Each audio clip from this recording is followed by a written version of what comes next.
Okay, so it's pocketgamer.biz. We're in San Francisco again, checking out some of the kind of cool companies in the area.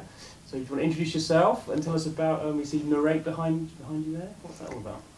Sure, my name is Darya Trushkina. I'm SVP of Business Development for NARR8. And NARR8 is entertainment application with interactive content in it. Mm-hmm. It's basically comics, ebooks, and all different sorts of content. It's in 4 languages right now.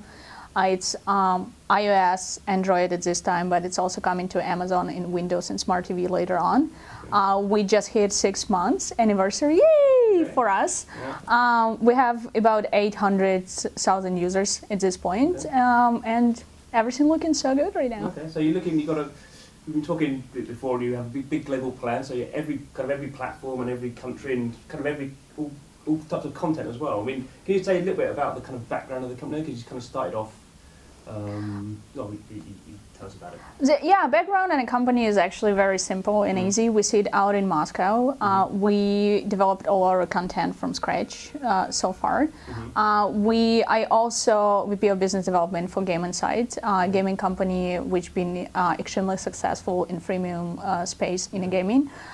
We plan the same business model in NARR8, and NARR8 is definitely going to be a global product and very, very, successful, because we're well known for free-to-play business model in games, and we definitely plan freemium model for NARR8. We're also going, global, but with respect to every taken country, because user experience is very important for us. This year is going to be very big because we're going to cover like pretty much every big, probably not big, but with very loyal users platforms.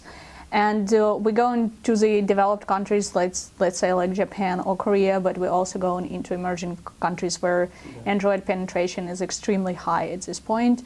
And NARR8 is very cool because we created it before everybody else did. And we created it for ourselves, basically, because we wanted to bring back the fun in reading, like books and comics. And like I said before, it's for the audience from 9 to 95. So it's for our parents, our friends, our kids, pretty much every single person on the planet. But it's very kind of interesting, I suppose, that a company in Moscow, which has kind of come up with this idea, which is, at the moment, I guess you're stuck, you see from some of the characters behind you, quite kind of comic book kind of based to begin with. So. Yeah, but geography, I'm sorry, it's not important anymore. If you look at it, it's all about the idea. Developers are very crazy good back in Russia. They develop amazing content. They're very professional. They experience. It started with an idea, a very simple idea. We wanted to just create a book with some, effects in it, like sounds and a little bit of animation. And by the point, when we created such a series, we decided to go big because it's amazing content. Nobody done this before us. And, we saw different audiences enjoying it. So we decided to create more and more and more content for different audiences. So it's all about idea. It's not even, I totally agree, Moscow is probably not the capital of comics audience in the world, but you don't have to be in United States to create content for United States. This is the interesting thing. So you kind of, me being a journalist, not knowing anything about business, I go, if I'm going to launch this, I'm going to do a deal with Marvel or DC or something. But you launched this completely with your own exclusively generated content. So what was the kind of thinking behind that? Because that seems to make it harder to get an audience. Right, because to work with Marvel or DC Comics or pretty much any other big, I should even say huge IP owner, it takes time. Even every licensing deal in a best case scenario would take at least 6 months. And that's, even not taking into account the cost of licensing deals and all of that. NARR8 is a very small company, even though we have 200 people working for it.